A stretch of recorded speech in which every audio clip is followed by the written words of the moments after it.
I'll call the City Council regular meeting for Tuesday, February the 21st, 2017 to order, and ask those who would like to join the council and me in the Pledge of Allegiance to please stand.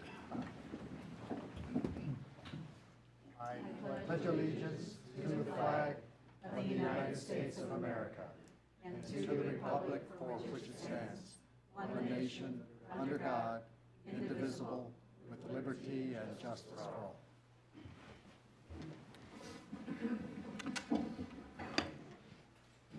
Our first item under special business this evening is Agenda Bill 7311, the Mayor's State of the City Address.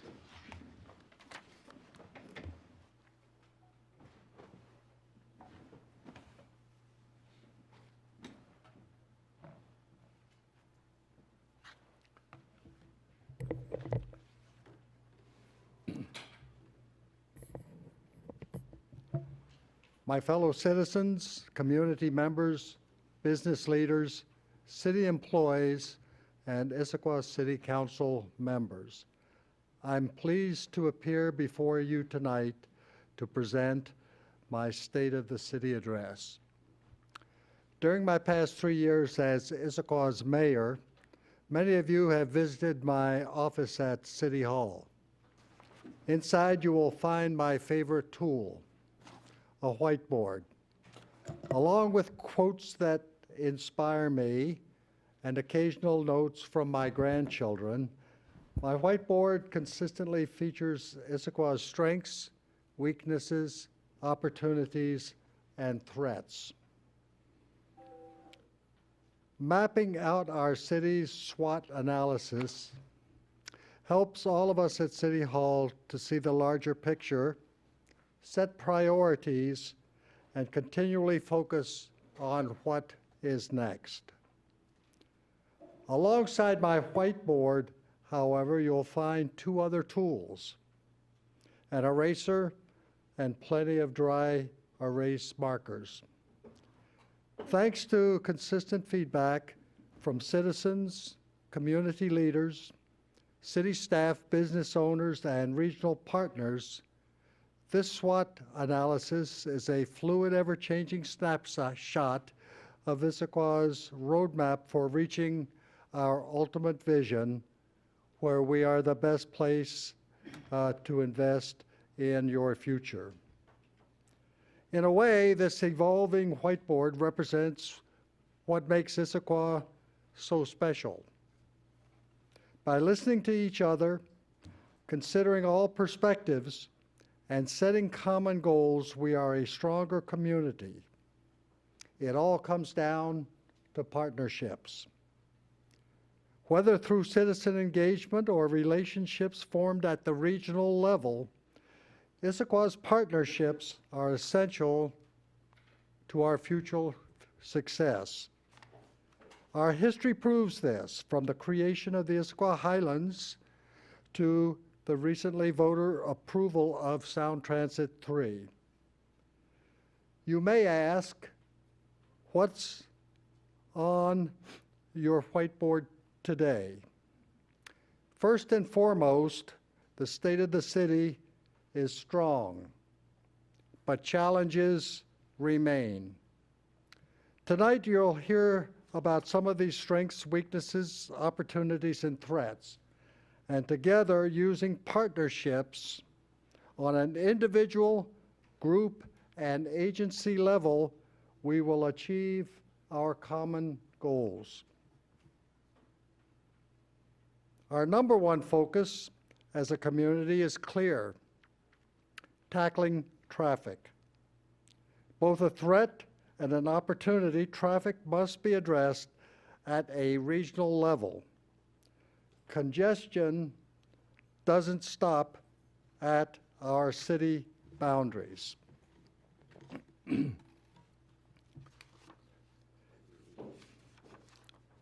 Last November, during a regional transportation summit hosted by Issaquah, we heard a common theme from state, county, and local leaders. We are not alone. Cities surrounding Issaquah and throughout the Pacific Northwest are battling with regional pass-through traffic on a daily basis.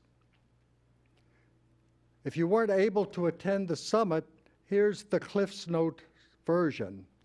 Regional problems mandate regional solutions. No single city in our area is isolated and unaffected by any other city. People today and in the future will continue to move between communities to access jobs, schools, entertainment, housing, recreation, and more. As a region, we must work together to ensure our transportation system reflects the reality of our interconnectedness. I'm thankful we have dedicated partners committed to working together on this regional issue. In the first quarter of 2017, this year, technical staff from each city in King County plan to meet, share existing data, and develop a regional arterial network which will help the group identify long-term funding solutions. As part of that effort, I plan to create a regional partnership focused solely on how to relieve congestion along Issaquah-Hobart Road. This partnership will include state and county representatives, along with several local cities. Our corridor study of that road, which is currently underway thanks to King County's partnership, is just one step needed to tackle this consistent headache. You'll hear a common theme tonight. Partnerships turn ideas into action. A great example is the success of Sound Transit 3, which will someday bring light rail to Issaquah. Long-term transportation solutions don't happen overnight. Voters' strong support of ST3, however, proved that our vision for planning for mobility at a regional level is on the right track.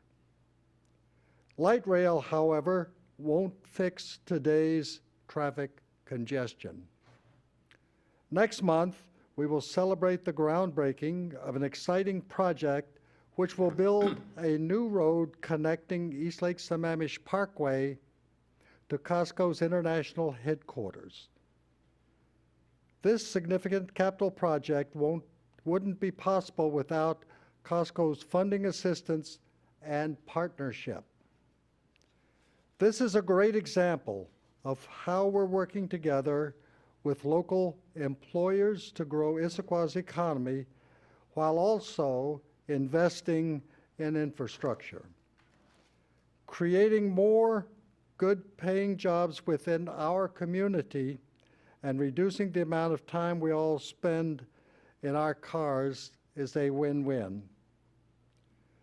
To expand transit service options for residents and employees in two pockets of our community, Squaw Mountain and Tallis, Issaquah will partner with King County Metro and local stakeholders this year to develop an alternative services pilot program.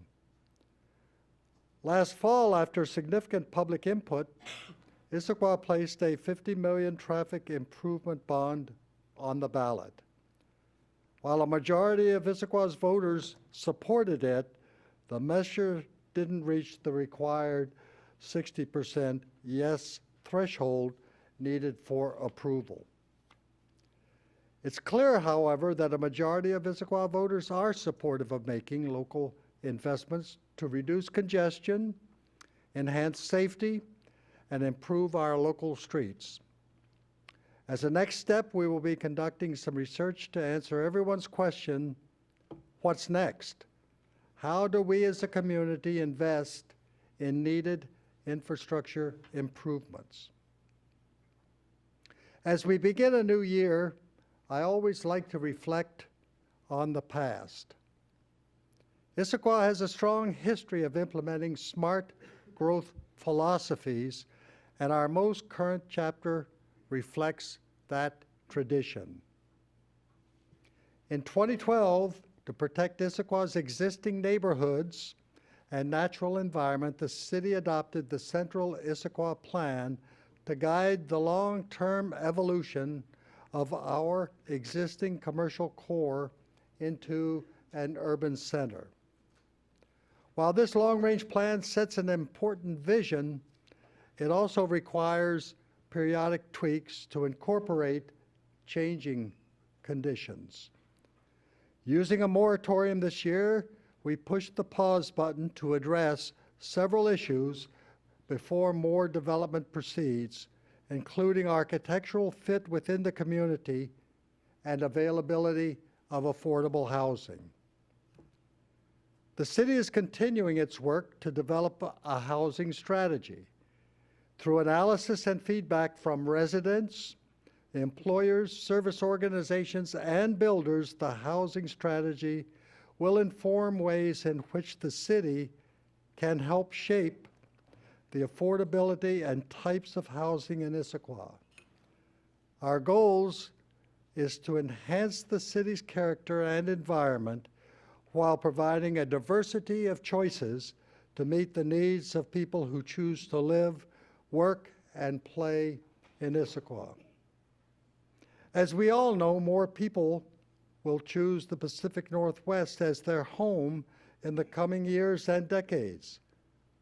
We are fortunate to live in a very desirable region, one that attracted more than 86,000 new residents in the past 2 years alone. Throughout our community, from Facebook to local coffee shops, many community conversations are taking place about growth.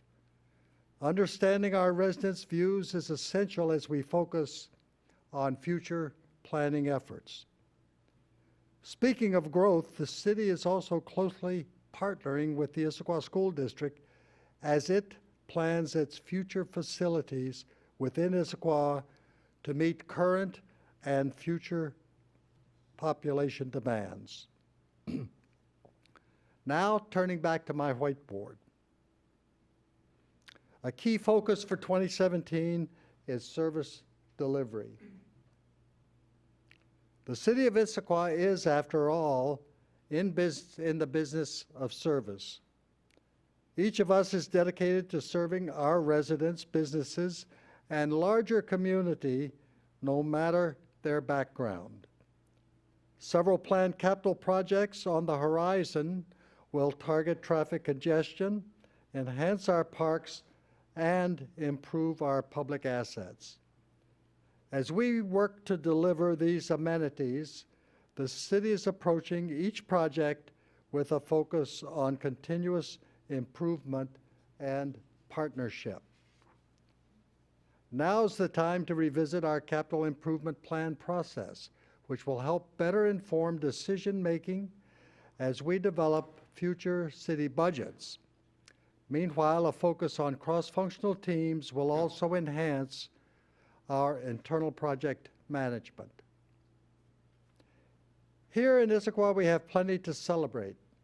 From our breathtaking natural beauty to Issaquah's inspiring community members, it's no wonder our city is a desirable place to raise a family, build a business, or enjoy retirement. And in 2017, we have another reason, 125th anniversary. In the coming months, look for a variety of opportunities to celebrate our history, from community events to partnerships with local businesses and nonprofits. As we honor our past, we are also focusing on the future. Along with delivering important capital projects in 2017, Issaquah is moving full steam ahead on long-range planning efforts that require significant partnerships within the community. We're shaping the vision for our parks, assessing your needs through a healthy community strategy, and reflecting on our shared vision for Old Town. Each of these efforts will require significant public engagement, from neighborhood meetings to new online engagement tools. Further strengthening customer connections ensures we, as public servants, are providing exceptional customer service. As we recognized earlier this month, our community is preparing to say goodbye to the Issaquah Press, the oldest newspaper on the east side, which will cease operations later this month. The press has told our community stories for the past 117 years. Now more than ever, it is essential that we foster engagement opportunities, ensure citizens remain informed about important community decisions that will affect their everyday lives. In conclusion, tonight has personal significance for me. This will be my last State of the City address. After much consideration, I will not be running for re-election as your mayor. While 2018 will be a year of change for Issaquah's leadership, I'm confident our community's strong partnerships will ensure a smooth transition. We have an exciting and challenging year ahead, and I intend to be fully engaged as we continue our mission to provide quality services that support a sustainable, safe, and welcoming community that is inclusive for everyone. As you'll hear throughout our birthday celebrations this year, history happens every day. I'm excited to see what Issaquah's next chapter holds. Thank you very much.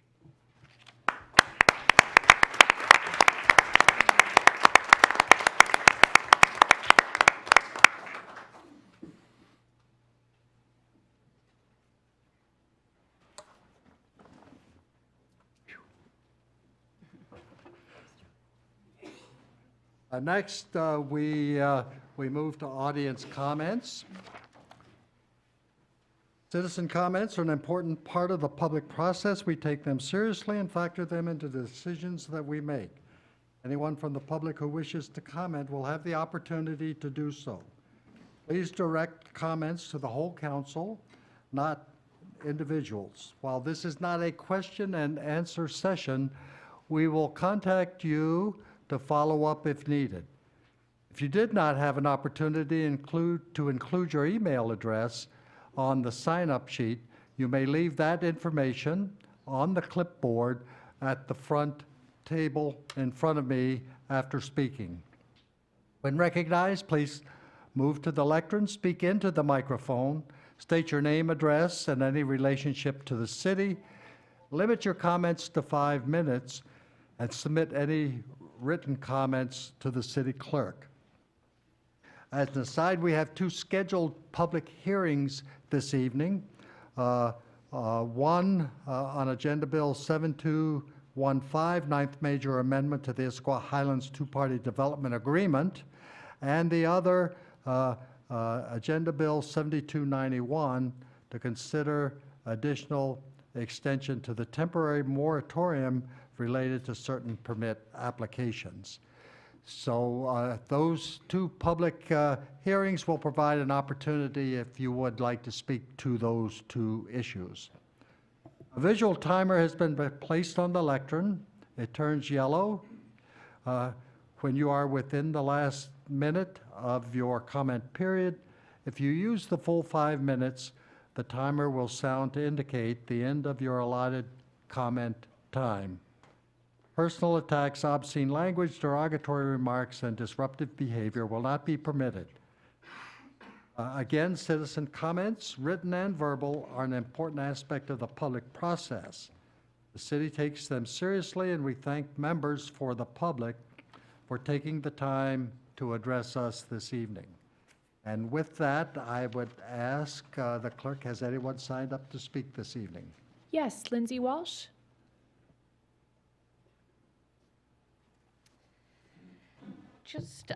My name is Lindsay Walsh. I'm in the Highlands at 1769 28th Avenue Northeast. And just looking further down the consent calendar, I am really pleased to see AB 7331 about the public engagement toolkit. I read it over. I'm really pleased that our community is going in that direction. And I like so many of the elements of that, and I just wanted to say thank you for considering it, and I hope it moves forward and gets active engagement in the community. Thank you. Thank you. Steve Pereira.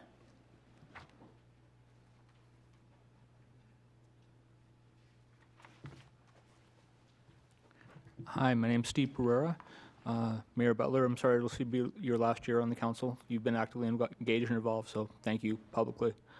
So I'm here to talk about two things in part of the general comment section. The first, this start of the year, I've been kind of thinking about democracy, not in the sense of Democrat or Republican, but in the sense of democracy is the engagement of people in the public process. And kind of that light, I've been thinking about, indeed, the demise of the Issaquah Press. One of the things I really liked about there was the section that listed all the things that were going on in the city each week, and as a way of being engaged and involved. I didn't know if at this hour there's any way for the city to take more advertisement in the paper to expand that section to say things like carry parts of the agenda or the topics as a way of kind of a lifeline to the city of Issaquah and the city of Issaquah Press as a way of staying engaged in that process. If there's any way for that to happen, I think that should be followed up as part of that engagement process. Barring that, I'd like to see if the city could, I know the city has, you can sign up for different activities and events in Issaquah, whether it's rivers and streams or various activities. Send out links to, active links to things like city council meetings and agenda meetings, and active links to engage people in the process and not have to make us go to the website and find and look for the things, make it more apparent and transparent. Of course, and I'm sure all of you up in the dais are aware of this, the announcement or the appointments of the various city councils will be, various city committees will meet later this year. Anybody in the sound of my voice or my presence might be seeing this, please take this opportunity to be engaged and participate in the process. The second activity I want to talk about is item G in the consent calendar, which is docket of comprehensive plan amendments. And in that, the Policy Planning Commission has been looking at 8 of the 17 activities, with the remaining 9 of 17 activities being deferred until next year, which to me is a shame. This is really kind of the blueprint and of who we want to become as a city, and we're not even looking at the first half. I think a lot of those things that we're not even talking about this year have direct bearing on things like the zoning, or not zoning, but on the development moratorium that we need to look at, like the transportation and the, we talked about the green necklace or tree canopy. I think that should, if anything, be expanded to talk about wildlife zones. I'm not trying to talk about those things here. I'm just referencing, as another example, let's say the Bergsma property, where we talk about, the city talks about wanting to retain a 50% tree canopy. We're going to be losing an awful lot of trees or tree canopy with that, and that seems to be not in compliance with where we're wanting to go as a city and maintaining. So I would look at more, whatever needs to be, more staffing, more time to develop that comprehensive plan amendments before we do things like lifting the moratorium, because we're not putting those things in the correct order for them to happen, develop the plan, and then develop in accord to that plan. So please go back and review that. Other than that, I'll reserve any other comments for the moratorium until a little bit later. Thank you all. Thank you. Julie Adamek.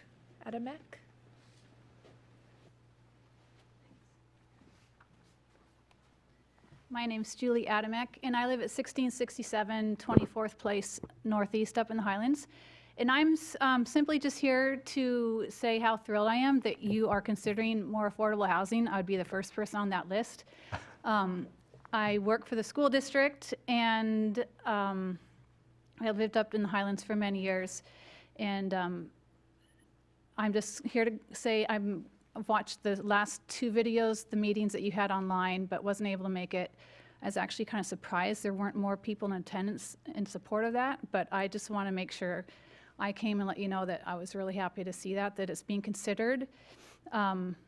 Whether it was at Tract D or the other one down by the bus station, I really have no preference, but I'm mainly wondering, what I'm wondering about that, I guess, would be for Polygon, what the price is, if there's any kind of price point, what affordability means at this point, if that's even known. So anyway, thank you. Thank you. No one else has signed up to speak. Is there anyone desiring to speak who has not signed up? Anyone desiring to speak? Yes, sir. Good evening. I thought I had signed in, but perhaps there is a, sorry? Did you sign in for the one of the 2 public hearings? Yes, I did. Okay, well, that comes later in Okay, the agenda? I'm jumping the gun then. I will withhold my comments until that time. Yes, sir, thank you. Is there anyone else desiring to speak who has not signed up? Third and final call, anyone else?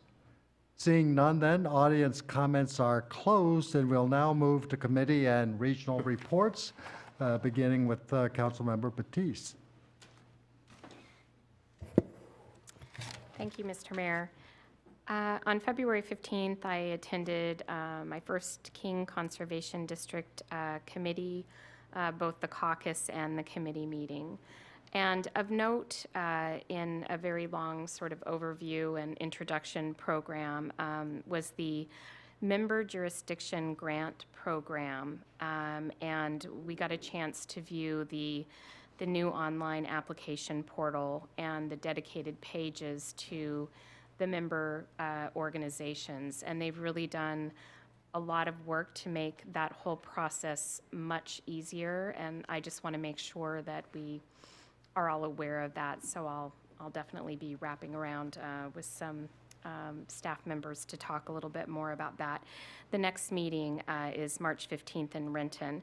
I also attended the Economic Development Council board meeting. Well, first was an orientation so all of the new members could meet each other, and then we'll have our first board meeting on February 28th. And that concludes my report. Thank you. Thank you. Councilmember Ramos. Thank you, Mr. Mayor.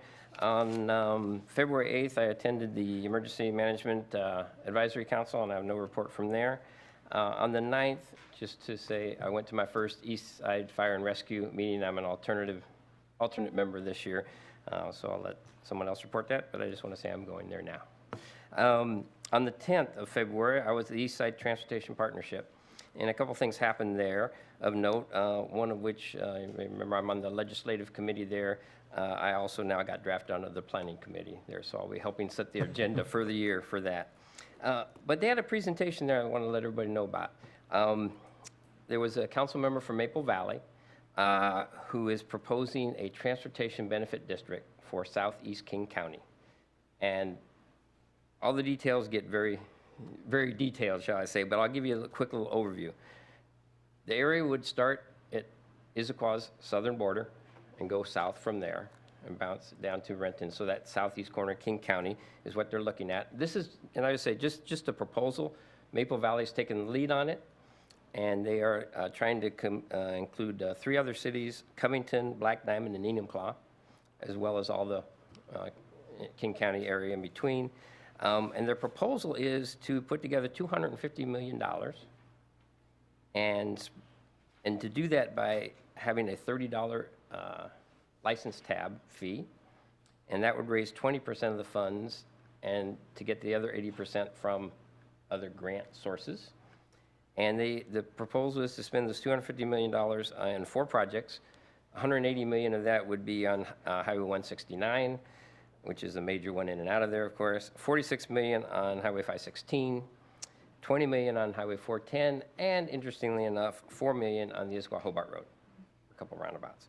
So they're just starting that process. They're going to kind of taking it around, letting folks know what they're doing. They have a lot of work to do to get something like that put together. But let you know that that's what I know at this point in time. It'll be interesting. Then on, let's see, coming up on the 22nd, tomorrow, will be the Infrastructure Committee meeting. And I'm starting as a new chair on that this year. And on the agenda on that is 4 major topics. First one is complete streets. And we'll be looking at what projects are going to be completed this year in the Complete Streets program of the money that's already in the budget. And so we'll be deciding that. Second one is Agenda Bill 7308, and that's starting to look at improvements on Gilman Boulevard. It'd be just the start of doing the survey work to start getting the base information so in the long term we can make a plan for that boulevard, but now it's just starting to gather the information. Both those are coming back to the Infrastructure Committee.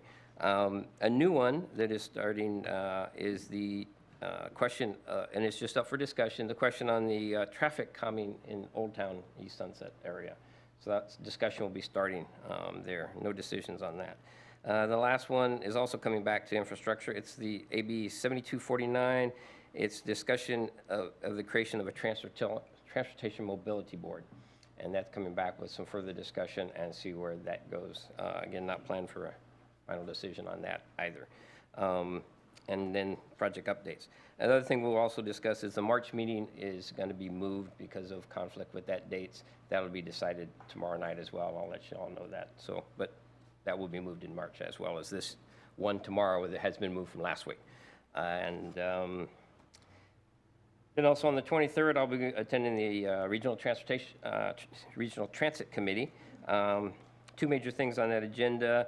Again, stepping into the program of work, they're looking at how to guides to develop their service and capital decisions, and looking at the main problem of how can they expand their system when right now infrastructure and capital is one of their limiting factors, such as they need another bus base if they want to add more buses, they're at capacity, those types of things, and those are major decisions and how to make those and move on down the road with those.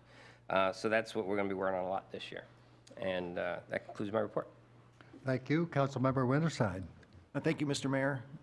The only committee I'm going to report on is next Thursday, there'll be a meeting of the Puget Sound Regional Council's Growth Management Policy Board. The agenda for that has not yet been published. However, I do know that we will be talking about the new Regional Centers Framework report that was released last week. And I've been kind of letting you guys know kind of the process of that becoming available. We're going to have some discussions about this. That Regional Centers Framework update will likely have an impact on Issaquah, and the policy board is aiming for the July timeframe to make a recommendation to the executive committee. So we have a couple months, but to decide as a council and as a city, what direction we'd like to see any changes take. And I was encouraged, I liked what I just heard about the TBD down south, and Mr. Mayor, you talked about the new committee to regional traffic requires regional solutions. That type of partnership, I think, is in the spirit of, the type of changes I think we're going to be discussing in this city when it comes to regional centers framework. That concludes my report. Thank you. Councilmember Martz. Thank you, Mr. Mayor. The Council Services and Safety Committee met on February 8th here in City Hall. I'm sorry, Sound Cities, I get my 2 committees mixed up. Sound Cities Association Public Issues Committee met on February 8th in Renton City Hall, and there were no action items other than housekeeping related items. There was a discussion we noted the GMPB's evolving interest in perhaps changing the way urban centers are designated, and eager to see how that might potentially affect Issaquah. And then the the Services and Safety Committee met on February 14th. Agenda Bill 7282 was the ARCH 2017 proposed work program and budget. That was recommended action 3-0 in favor of moving forward to the March 6th consent agenda. Agenda Bill 7283 was an ARCH related trust fund bill, and that was also moved 3-0. We had an opioid use report, which was very informative. And if anyone's interested, now that we have committee meetings televised, I would encourage folks at home to take a look at that report that David Fujimoto presented. Additionally, SCA is planning on having, I believe, for the May, I believe it's the May pick, we're going to have the pre-pick meeting on opioid use and its relationship with property crime.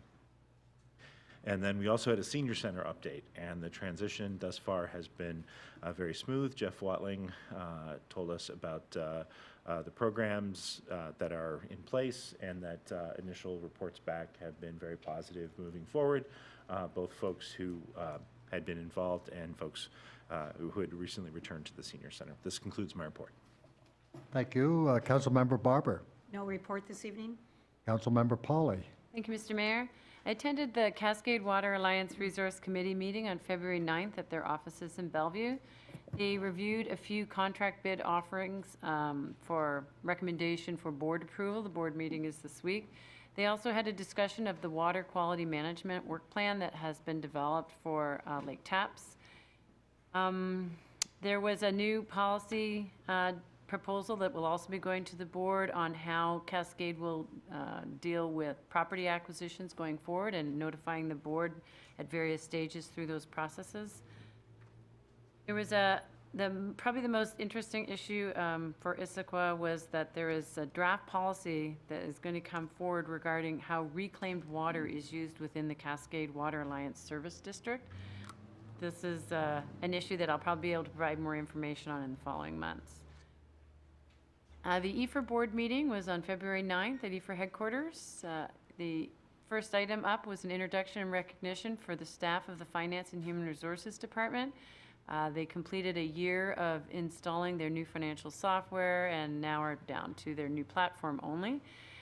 We had a new formalized warrant review process that the board approved, and then the fire chief reported out on a summary of healthcare benefits and an update on the PFAS impacts to the headquarters property, potential bidding opportunity to the Snoqualmie Fire Department to get the equipment maintenance contract, and also provided some information about the Firefighters Benevolent Fund program to provide life jackets at 3 lakes in the area, Lake Sammamish, Pine Lake, and Rattlesnake Lake.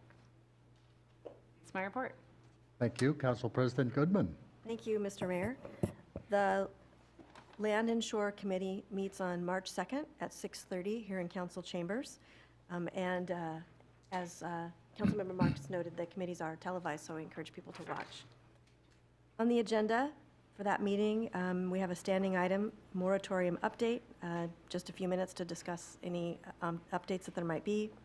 Agenda Bill 7317, vertical mixed use analysis for discussion only, which will be getting some feedback, and then it will be going on to the work session, Planning Policy Commission, back to Land and Shore, back to City Council, so it's just one of the public touch points. Agenda Bill 7270, the 2016 comprehensive plan amendments. We are continuing to work on those, hope to get that back to the full council with a recommendation after Land and Shore. Agenda Bill 7330, which is the 2017 docket of comprehensive plan amendments. We will be discussing the list of items that will be moving through the amendment process this year. And the last item for discussion only is a sustainable building action strategy. This was a council goal. We last discussed this at our November work session, and we'll get an update, and then it will be going to a work session and then back to City Council in May. That's my report. Thank you. There will be an executive session held this evening for the purpose of discussing property acquisition per RCW 42.30.110 and collective bargaining per RCW 42.30.140 These items are expected to take approximately 70 minutes. Action is anticipated to follow in open session. I'm pleased to announce that the city of Issaquah was recently recognized as a storm-ready community by the National Weather Service. This recognition is thanks to the hard work of our emergency management staff who help our community prepare for emergencies and disasters. For more information on how to prepare, go to issaquah.gov/EM. Following recent events on the national stage, I want to reassure our community that nothing has changed here in Issaquah. Our community, as always, is welcoming of all people. As your city government, we welcome all people and ideas with the belief that we are smarter and stronger when we join together. Similar to several sanctuary cities throughout our region and nation, Issaquah has always provided services and enforced the law equally, fairly, and without discrimination towards any individual or group, regardless of immigration status. Importantly, our Issaquah Police Department is committed to providing law enforcement services to the community without regard to racial, cultural, or other differences. As your local government, we are ensuring that all staff have clear direction not to inquire about immigration status when interacting with our community. We want all members of the community to feel safe,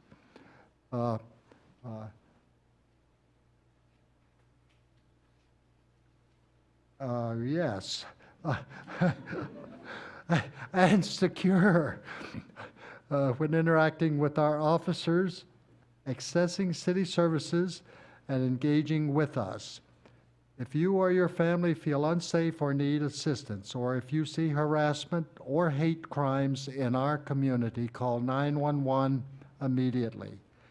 We will always be a community that embraces diversity and welcomes all viewpoints. Thank you for your support in keeping Issaquah a safe community for everyone. And that includes the mayor's report. Sorry for that stumble on the last topic. We'll now move to the consent calendar, and I would ask if the accounts payable and payroll dated 21 February have been reviewed. Yes. With that, I would ask the clerk to read into the record the consent calendar. The consent calendar was distributed to council in advance for study. If authorized, council action will occur by single motion regarding the following items. Item A seeks approval of the accounts payables and payroll of February 21st. Items B and C seeks approval of the minutes of the City Council regular meeting and special meeting of February 8th. Item D, AB 7276, King County Conservation Futures Tax Levy 2018 grant, seeks to authorize submittal. Item E, AB 7292, Northwest Dogwood Bridge replacement, seeks to accept project and release retainage. Item F, AB 7324, Lodging Tax Advisory Committee annual appointments, seeks to confirm. Item G, AB 7330, 2017 Docket of Comprehensive Plan Amendments, seeks referral to Council Land and Shore Committee. Item H, AB 7331, Public Engagement Toolkit, seeks referral to Council Services and Safety Committee. This concludes the reading. Thank you. Does any council member desire to move any item on the consent calendar to regular business for separate consideration? Seeing none then, Council President Goodman. I would move to adopt the consent calendar as presented. Second. It's moved and seconded. All in favor signify by saying aye. Aye. Those opposed? That carries unanimously. Moving now to item 8 on our agenda, public hearing. The first agenda bill 7215, the 9th major amendment to the Issaquah Highlands two-party development agreement. Polygon Northwest requesting major modification for transfer of development rights. The comments that I offered earlier for audience comments are still in effect. We appreciate those coming to speak at this public hearing. When recognized, again, come to the lectern, state your name, address, and any relationship to the city, and you have 5 minutes to speak. The yellow light comes on when you are within a minute, and if you have written comments, you can submit those to the city clerk. With that, I will open the public hearing at 7:47.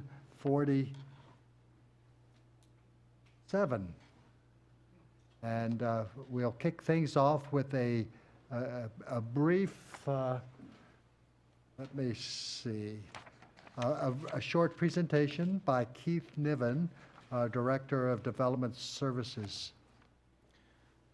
Thank you, Mr. Mayor, City Council. Keith Niven, Director of Economic Development and Development Services. So this evening is a continuation of the public hearing for the 9th major amendment to the Issaquah Highlands Development Agreement. And I'm just going to quickly go through a summary to get everybody back up to speed because it's been a month since we talked about this last. So the proposal is to add 100 transfer of development rights to Issaquah Highlands, and specifically it's to property that's owned by the applicant Polygon Northwest. And to give you all some orientation on this map, you can see the Safeway. Here's the Highlands Drive and 9th Avenue coming down the hill. Swedish sits down here. This is Discovery Drive, which leads out to West Highlands Park. And Polygon owns property north of Discovery and south of High Street. Want to kind of go through this really quickly. It's some numbers, and I don't want to spend too much time here, but I think part of what's important here is to talk about kind of the history of the entitlement in Issaquah Highlands and where we are today versus where we started back in 1995. So the original development agreement had 3,250 residential units, 2.95 million square feet of commercial, and 425,000 square feet of retail space. The first amendment included some preserved property called Mitchell Hill. This was transfer of development rights from King County into the city, and it included 500,000 square feet, and it could be either used as retail or commercial space. The second thing that changed the original numbers was the development agreement had a provision which allowed the master developer to increase the number of residential units by up to 700. And what that meant was that the commercial square footage went down by 1,200 square feet per one residential unit, which was the conversion, which equals 840,000 square feet for those of you who want to know the math. Then there was an additional 500 residential units that were added as part of the WashDOT development agreement. So before this proposal tonight, the numbers currently as they sit are 4,450 residential units, 2.11 million square feet of commercial space, and approximately 925,000 square feet of retail. And that's assuming that all of this 500,000, which could have gone either as retail or commercial, is likely going to pan out as retail space. It's not built yet. The owner could go either way, but it's most likely going to be retail because it's owned by Regency Centers and Shelter Holdings. So then what we have here is this line in the chart, which is 100 residential units, which would then bring the totals to 4,550, 2.11, and 925. So this chart down below is important as well because with the WashDOT development agreement, we actually added property and additional entitlement to what most people consider to be Issaquah Highlands. So Track D, and you heard some discussion about that earlier tonight, that is a piece of property owned by the city, and it's slated for 50 affordable housing units. It may not get that many, but that's what it could be entitled for. Bellevue College has 372,000 square feet of institutional use. Our hope is someday we'll get some sort of branch campus out there. Ichijo purchased 60 units. They only built 35. And then Bernsted's purchased 40 units. So this is without Swedish. Swedish is a separate thing, but here is basically the entire entitlement of the Highlands with the Washtenaw Development Agreement. So in summary, oh, I left it. Sorry about that. So the 100 TDRs were left over from the city preserving Park Point as permanent open space. And I left out an IMC reference, my apologies. City's TDR code identifies Issaquah Highlands as a receiving site. That's done by a map. The TDRs may only be used if their traffic impact is fully mitigated, and that's from the SEPA DNS decision 17-0001. The applicant and the administration have discussed 30% of the TDRs being affordable, and the proposal was reviewed by the Urban Village Development Commission, and the UVDC recommended approval with conditions on the 6th of December. And then we received 3 letters recently, and I wanted to make sure that they were part of the record. I believe you all got them. There was a letter from Forterra, there was a letter from the master builders, and then there was a letter from the attorney representing the applicant. So that concludes my brief presentation. I'll leave it there. Thank you, For lack of better Keith. choice. We will reserve discussion and questions after those desiring to speak at the public hearing. And with that, has anyone signed up to speak? Yes, Nicholas Bratton. Welcome back. Thank you. My name is Nicholas Bratton. I represent Forterra. Address is 901 Fifth Avenue, Seattle, Washington. Thank you very much for the opportunity to speak tonight, Mayor and Council Chair and members of the City Council. As a quick introduction, Forterra is a regional sustainability organization created or dedicated to the protection of the great landscapes around our region and creating great communities for our people to live in. Having had a role in designing the city's transfer of development rights program, we want to see it used as intended. From our perspective, it's encouraging to see that there is an applicant and that there is demand for the use of this tool. At the same time, we appreciate that this single decision is a small piece of a much larger issue. How does the city want to look and feel and function moving into the future? We also appreciate that the priorities of Issaquah today may not reflect those that the city had 10 or 15 years ago, and that the city is a different place and continues to change. So my question is there a way to make TDR, transfer of development rights, work that strikes a balance between the current needs and desires around growth and programs and regulations created in a different environment? I've seen firsthand the consequences of local government creating exemptions for transfer of development rights at the moment when it's poised to work. The result has been major setbacks for growth management and for certainty, or rather creating uncertainty in the regulatory environment. I don't have time to get into it here, but there is a potential opportunity for the city to explore around infrastructure financing. The topic of infrastructure has come up in many of the comments this evening, and there is a tool that is available for the city to pursue that would create access to new sources of financing for infrastructure and public improvements as a financial incentive for the city to use transfer of development rights to a greater extent.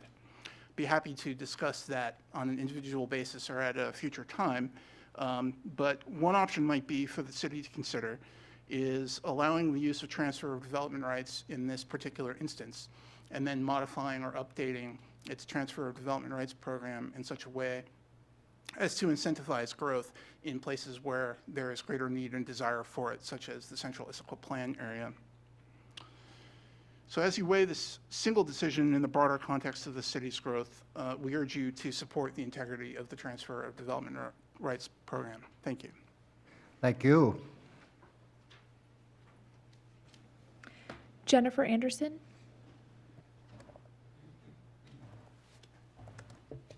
Good evening, Mayor Butler, City Council. My name is Jennifer Anderson. I'm with the Master Builders Association. Our office is located in Bellevue, Washington. I'm here to testify today on the city's transfer of development rights program as it pertains to the two-party development agreement up for consideration this evening. There's been a lot of time and effort put into this the development of the TDR program, both locally and regionally.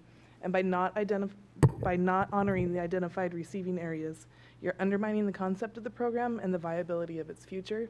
I think it's important to note that the Master Builders Association is here tonight, as well as Forterra, where we're often on two separate sides of issues. We've come together because this program is very important regionally.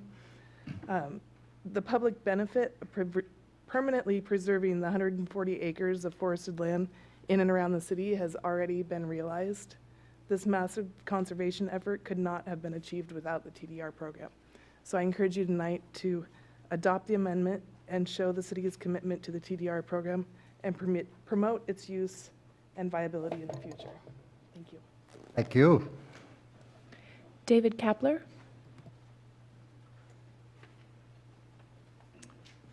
Good evening. Thank you. Just one clarification on the homepage of the city today. There's the agenda bill. There's a link to the original agenda bill, but not the agenda bill that was updated. So people that saw that wouldn't see the whole story about the three reasons the council committee recommended denial or the actual proposed motion by the committee. But going on from there, I'm concerned about what we're talking about tonight. Are we just talking about 100 units with 70 and then 10, 10, and 10 for three different levels of affordability? Or are we talking about 130 units? So I'm here to support the 100 in the area of the Northwest Ridge area west of 9th Avenue. I worked for, I'm sure it's been over 30 years on getting a Park Point acquired, and the transfer of development rights issue with that was critical. And it's going to be critical for some other things that are potentially happening on East Cougar Mountain and other areas, some of which are outside of the city, but are included in the city's agreement with the county about transfer of development rights. If we're going to the 130, I think the math is incorrect. If there's going to be 130 dwelling units, then 39 of them should be fit into the affordable, and 13, 13, and 13 in the three different deals. Also, I disagree with the calling a group home equal to 5 dwelling units. I don't think that doesn't all apply if we're not talking about the parcel to the east. But if we're just talking about on West Ridge, 100 units, 70, 10, 10, and 10, I support that. Thank you. Thank you. Steve Pereira.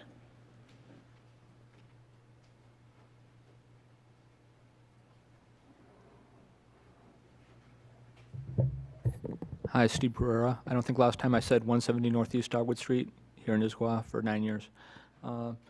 I also am one of those going by outdated. I didn't have the current information that David Kapler referenced, so my apologies for that. I very much like the idea of affordable housing and want to say very much I support the TDR of this. I just don't know that I'm still seeing the proposed site as the best site for single-family homes for affordable housing. I'd like to see some other place for those 30 houses not on that lot. I just wonder if there's some way to tweak that proposal that would still allow the TDR to happen, but just not in its current location. I don't know if there's some kibitzing between the city and the builder. I very much like the 140 acres Park Point that got preserved. I want to honor that TDR. I just want some more, another opportunity or another way of doing that before saying yes. Thank you. Thank you. Rose Finnegan.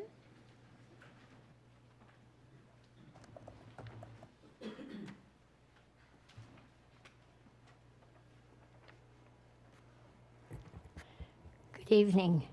I'm Rose Finnegan. I live at 24601 Southeast 165th Street, Issaquah. I'm a founding member and board member of Life Enrichment Options. I'm here tonight to support Polygon Northwest in their request for building additional homes in the West Ridge area. To me, it's kind of a deja vu experience. I was here 15 years ago when Polygon Northwest, maybe a few different players, built our home not far from here. And this home really became a ray of hope for parents in Issaquah, as well as in many other communities. We have provided information to many parent groups throughout the state, and some have been able to follow the example and build adult family homes in their communities. Our organization is proactive in providing young adults the opportunity to live as independently as possible before a family crisis happens. Today, 76% of people with intellectual or developmental challenges live with their parents. Many are in families with older parents. In King County, there are 800 individuals ages 30 to 50 who have challenges and are living with aging parents, and soon will need access to secure, supportive housing. In our community, we have a list of 20 interested applicants for our next adult family home. And each year, the high school transition program graduates 20 people with special needs. Granted, all of them may not want to live in an adult family home, but a significant number will need this type of care. The need for housing in the community is being driven not only by the extended lifespan of these people, but by the fact that the state is downsizing the institutions and closing them. When that happens, there will be no safety net for those whose families can no longer care for them. Where will they go? Will they be homeless? The problem is not in the future, it is now. There is a shortage of housing now. Well, we can't solve the state's problem, but if each community could take care of their own, it would sure help. Issaquah is a model for many other communities in how a responsive and caring community addresses the needs of people with intellectual and developmental disabilities. And I thank you from the bottom of my heart. Without you, we would not today be operating 3 adult family homes, each full with 5 residents. And some of their parents and residents are here tonight to show their support. We are very excited that the new development in the Highlands will provide the opportunity for the possible inclusion of a new adult family home. Thank you very much. Thank you very, very much, Rose. No one further has signed up to speak. Is there, yes, please.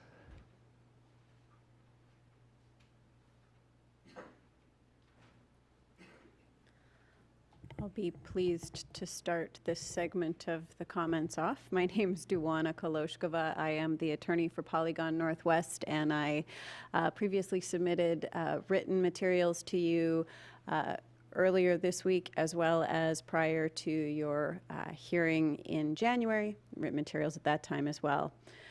I would like to clarify one very important consideration to the council, which is that these are not proposed TDRs that the council is looking at. The city has issued a TDR certificate for use of these TDRs at this site under the existing TDR program.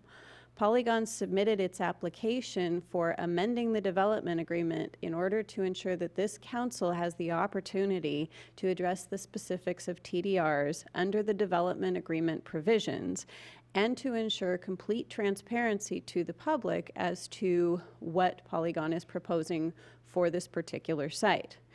This application, however, is not a legal or appropriate venue for the council to reconsider the TDR program policies or as a referendum on the already legislatively adopted receiving sites, which include the Westridge property.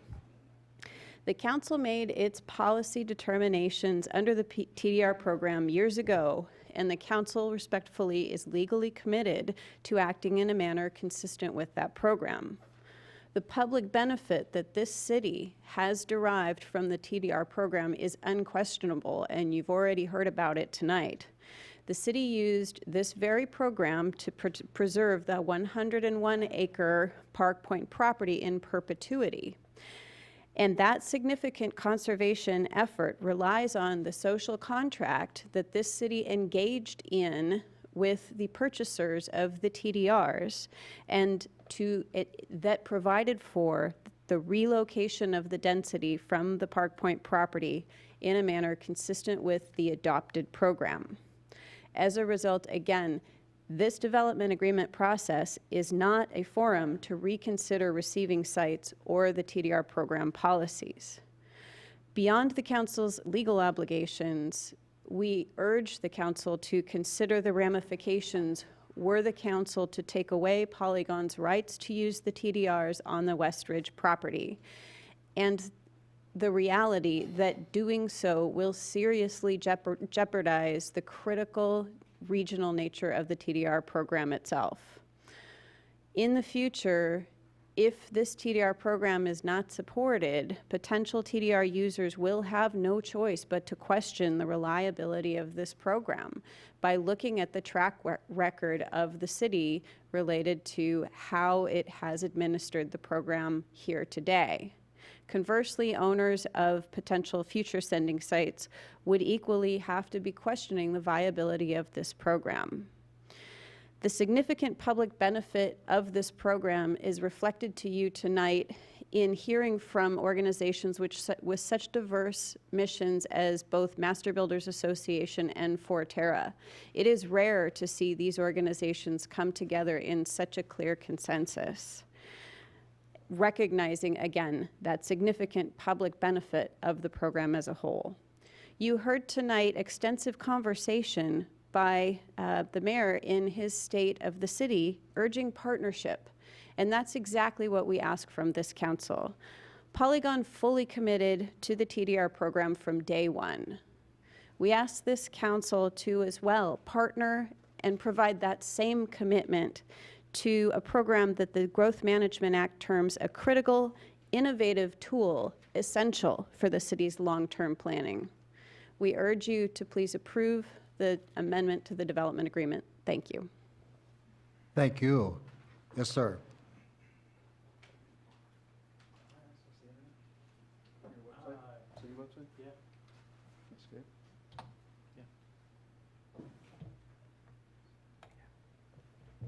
Good evening.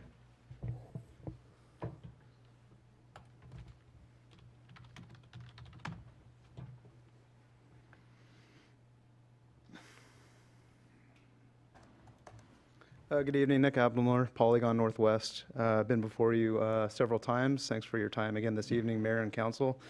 I'm not going to get into the weeds. I'm not going to reiterate what everyone said, but I think what's at the heart of the matter here for Polygon and for the program is what is fair and equitable. We clearly just want to be treated fairly and equitably. You know, I look back at the recommendation of approval and denials that have been drafted for this evening, and it's rare to see several approvals from the administration and committee in a denial recommendation. What I do want to say is I keep falling back to the city's website. Under the fourth paragraph, I mean, this was a city-initiated development agreement. This wasn't a private sector, private citizen. This was, at the time, the governing body providing policy and wanted to achieve something great, and in this term, once in a lifetime. We happen to own the last 100 TDRs that created this, and we're just asking for you to realize what was agreed upon and for us to utilize them in what is currently a receiving site. I sympathize greatly with the new council members and also a re-election coming this fall, and that there are different concerns in today's environment than were 20 years ago when the development agreement was drafted, let alone in 2011 when this development agreement was drafted. So definitely appreciate the concerns from the public, but this program doesn't get utilized. And if in this case you choose not to allow it to work, it does have ramifications beyond the city of Issaquah, quite candidly, into King and Snohomish and Pierce County. So with that being said, community benefit, timing, evaluation, location. If the agenda bill before you, which includes affordable housing, is something that the council is not comfortable with, what I would ask you to do is to delineate the 100 TDRs tonight and to ask the administration and staff and Polygon to revisit the affordable housing proposal before you. To me, that's as equitable as it can get, allowing the 100 TDRs to be received, to be utilized in the form and fashion they were always intended for. And if the Land and Shore Committee and or council would like to see a different proposal, whether it be on city land or not on city land, I think that's something that needs to be discussed. But denying the use of the 100 TDRs is a cause for great concern. And at the end of the night, we're just asking for fair and equitable treatment by the city council. Thank you. Thank you. Yes. After you. Lindsay Walsh, I live in the Highlands. My address is previously. This is a difficult subject, you know. It's something where, yeah, if we had been able to make that designation of a receiving site many, many years ago, I'm sure we would have done it. Maybe this needs to be something where we say, hey, when we're looking at receiving sites in the future, let's make sure that they're in the areas where we want that building to happen. When it comes down to it, being able to have another Leo house, being able to have more affordable housing is beneficial, and gosh darn, if there's a way that we can get that down by the park and ride, it's absolutely beneficial. But to not be able to do that and say no to the TDRs, I would say would be a shame for us. And it's a difficult situation, but hopefully we can at least get more of the things, even if they're not in the place where we would like them to be. Thank you. Thank you. Is there anyone else desiring to speak? David, are you leaning forward? Nope. Anyone else desiring to speak? Third and final call. Anyone desiring to speak? Seeing no one, then we will now move to discussion and questions. Close I don't want to close it unless if it's so. Sure. We only get one bite at it. So Time for questions? time for questions. Keith is here to answer questions. Keith is moving to the microphone.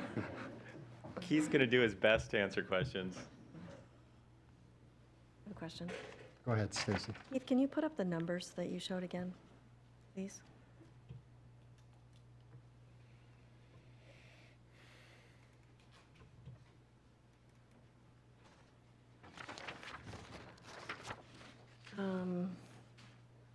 So we talked in Land and Shore about the numbers, and I'm not sure that I see that it up there, but when you're talking about the specifics of the WSDOT DA entitlement usage, and the understanding that we had from Land and Shore is that out of the,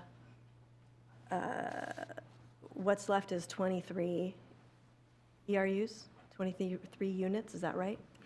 So the units that are left are basically, so if you do the math here, there's 25, But then Polygon actually took one of these and built it on a piece of parcel 3, which I didn't even represent here because it was 1 unit. So there's, I believe there's 24, but 23.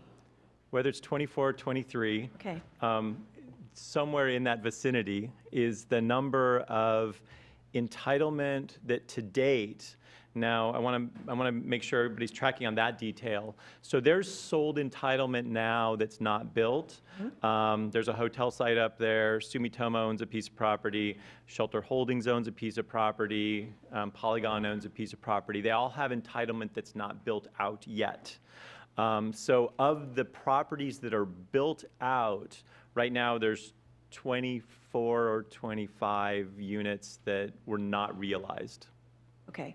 So when you're talking about maximum density under the Issaquah Highlands Development Agreement, and you take into account original entitlement under the DA, Mitchell Hill conversions, WASH.DOA, what's left over before we get to max build-out, I'll say, under the original, plus the add-ons, anything we've changed, is 23. Right, so the delta between what's currently either built or owned by a property owner and what's been approved through the entitlement process is 23, 24 residential units.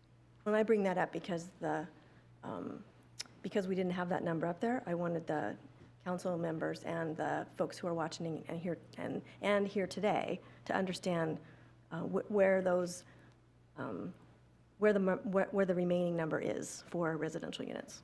Yes. Mary Lou? Thank you, Mr. Mayor. So the transfer of development right program, this maybe is more of a general question. I mean, that's not what we're voting on tonight. We're voting on a development agreement, yes or no, a change to a development agreement, yes or no. But the Issaquah Highlands is a slightly different animal than other parts of the city in that it doesn't really have a zoning layer right now. It has entitlements. And there was supposed to be a certain mix of things up there. And if I'm understanding it correctly, build out was 24 more homes. And that leaves over whatever the remaining parties that are entitled to build some homes. What was left over without upzoning or densifying was just 24. But the ask in the development agreement is to go beyond that. So yes, but the way I would describe it is, so there's zoning capacity and there's what's currently built, and those are at different levels. The property and what's in the development agreement in terms of maximum build out includes things like 8-story buildings and 80 units per acre. Nothing is built to that level of density within the development agreement. But in terms of the entitlement that's been approved by either this council or previous councils and what's out there or currently owned, the delta's like 24 units. Okay, yeah, makes sense.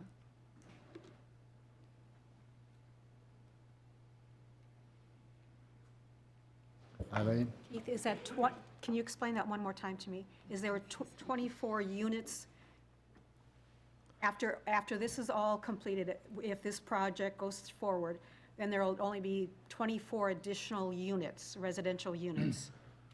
So in the Highlands? If all the property owners that currently haven't built yet build out their maximum entitlement, so what they bought from the master developer, the only thing that's left is 24 units left over from this one particular property. So they bought 60, and then they ended up doing a design for their property, and they wanted to actually only build 35 because they felt like that better fit the market. So that's the only, and that's why it's included here. That's the importance of this particular line on the chart, is that's the only kind of unused residential units up in the Highlands. But some of the other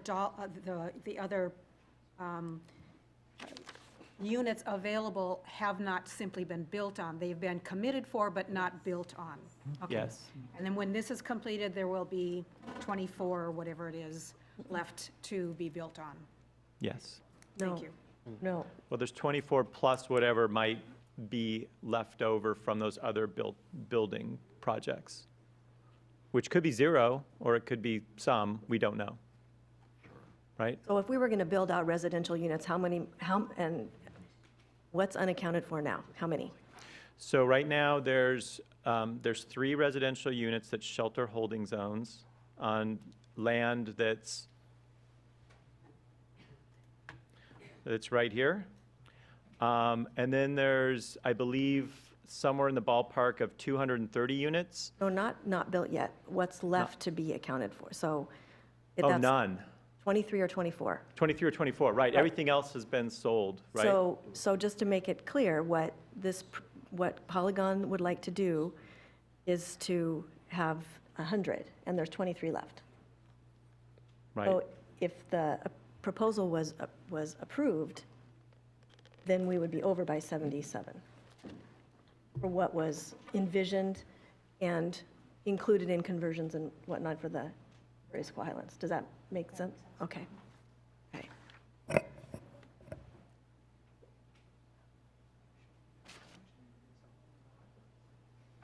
questions? So let me ask a question. I hear certified, and how many have been certified? How many TDRs have been certified? So all of the ones from Park Point and one. Okay.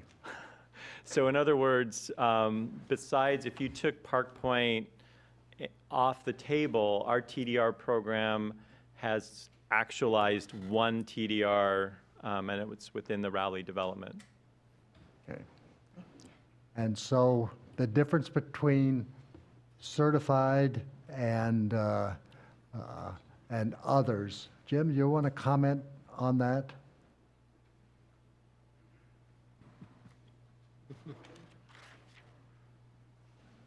Mayor, are you asking about TDRs that have been certified as being taken off of a property, or are you asking about TDRs and where they are supposed to go? Where they're supposed to go. I mean, my understanding of the city's TDR program is that the TDR certificate says that that a particular property has a certain, that TDRs have been taken off of a property. I'm not sure that they specifically provide that they are going to a specific site, but I heard Ms. Koloshkova say during her testimony that this particular TDR certificate somehow allocates these TDRs to this specific site. And that's the first time I have heard that. So if you do have that.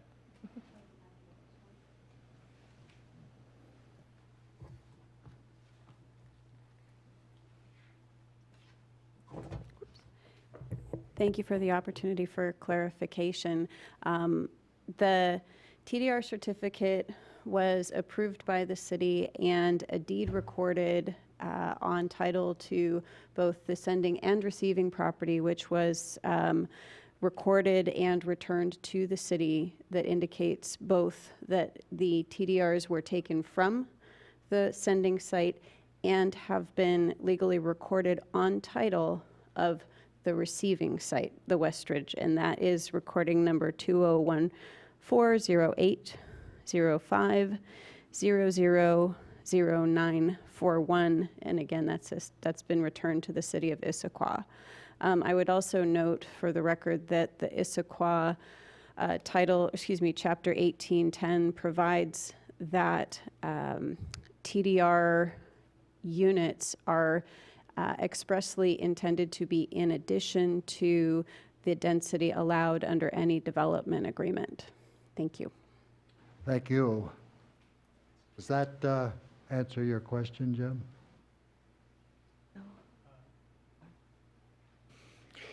It does, to the extent that certainly Ms. Koloshkova has testified concerning that. I haven't reviewed the document, so I can't speak to the document itself and what it says. Keith, I see you moving back to the microphone. Yes, I am. So I'd like to follow up. the code, in addition to stating that the TDRs, specifically states transfer of TDRs into an urban village project subject to a development agreement shall be subject to the following. And it was just previously stated that the TDR shall be in addition to and not as a substitute for the development rights as specified in the development agreement. But the next subsection says, the TDRs shall not cause any of the existing or planned infrastructure to fall below the infrastructure's capacity to handle the maximum density as set forth in the development agreement. And I think that certainly makes sense when you think about it. And the reason that makes sense is because when you have a development agreement, that has been very carefully negotiated to make sure that the infrastructure is balanced in such a way that the infrastructure meets the needs of the specific density in that urban village. I think it makes sense that if it's going to be additive, that the TDRs not cause overstress of the infrastructure that's there. So my question is, what do we have? I haven't seen anything. Yeah, how has that been demonstrated? Because I haven't seen that's been demonstrated. So that evaluation dealing with the infrastructure impacts was part of the SEPA review that was done. So the DNS that was issued, and the file is SEP 17-00001. The checklist and the evaluation for that considered the impacts on infrastructure. The only issue that's worth noting is that the traffic study that was provided with the SEPA checklist was deemed inadequate by the city, and the city and the applicant discussed that current traffic volumes needed to be incorporated into the model that was being run for these 100 units. So the existing background numbers. And so there's a note, and it's note number 5, on the DNS, the determination of non-significance, that set a performance standard for what the applicant needed to be able to meet to be able to use these 100 TDR units on the property that they want to use them for. If that makes sense. Sorry for that was a lot. And so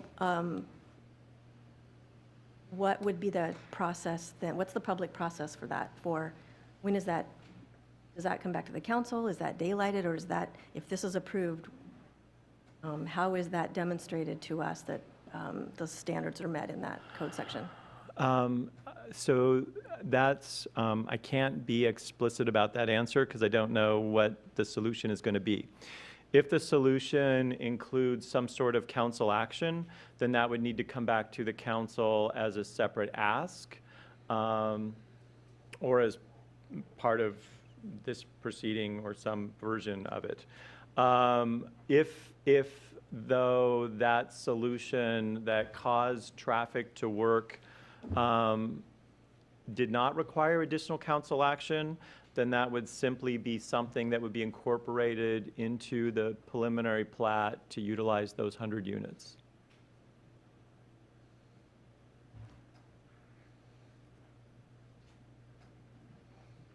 Question for Jim. Jim, the information tonight about specifically recording the TDRs with the site, that, I may have a bad memory, that's new to me. So if that's already there, why do we even have to do this amendment? How does that, if you're looking at the development agreement language, if it's already registered on title, why do we have to do anything? Well, that's a good question. Because the development agreement does not provide or currently provides a certain number of units, and this takes you beyond that, then yes, I think you need to amend the development agreement. The question, and again, this argument is new to me tonight, that the certificate itself has already approved those TDRs. I don't know until I look at that document exactly how that factors in here. But the development agreement amendment is required because the development agreement provides only for a certain number of units that have been previously approved. So.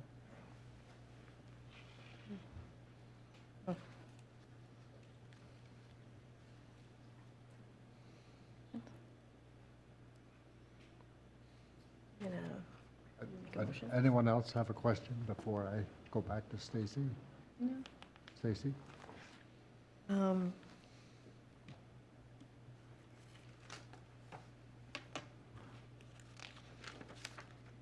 So, based on the discussion that we had at Land and Shore, and there was a lot of discussion about affordable housing, and there was also some discussion tonight about confusion about affordable housing, and also in reading the code that was referenced both by the applicant and by me tonight, I'm going to make a motion, and we'll see where we go from there. I move to continue the public hearing to no later than 60 days from now. And in the meantime, that we remand Agenda Bill 7215 back to Land and Shore Committee to, number one, specify how the proposal complies with IMC 1810-2030 C4, which requires that the TDRs not cause any existing or planned infrastructure to have insufficient capacity to handle the increased density. And second, to provide further information on refinement of the affordable housing proposal, addressing the concerns of the Land and Shore Committee and the public and council members. Second. It's moved and seconded. Additional discussion. Mary Lou? I'm still really confused about what we heard tonight about registering it on the title. And maybe it's not part of the motion, but somehow there's some missing information here that we never saw and we never discussed, and that needs to come back to Land and Shore. So maybe that's not part of the motion. I don't know, but. And so that's easy for the administration to provide that, that information and an opinion on really what that means. What it means. Thank you. Stacy? Thank you. So I made the motion because in looking at so it's been suggested that we sort of have to accept the TDRs. This is not, as Mary Lou said earlier, sort of a referendum on the TDR program. I support the TDR program. I support the purposes and the goals. It's a very good thing. I think the concern is about, what the standard is, and the standard seems to be in the statute, making sure that the infrastructure can handle it. And an additional 77 may not sound like a lot, but we don't know. Like I said, we have a development agreement, and the infrastructure is supposed to be carefully matched to the density. And the code, the TDR code identifies not only what the standard is, but it also identifies that there needs to be that modification needs to be part of the. It is identified in each development agreement, and the Issaquah Highlands the Issaquah Highlands Development Agreement requires that a major modification be approved by the council, and I think I certainly feel that it's my responsibility to make sure that the proposal complies with the specific provision of the TDR code, Issaquah Municipal Code, that makes sure that we watch out for the infrastructure needs in the urban village. But it's not about not agreeing with the TDR program.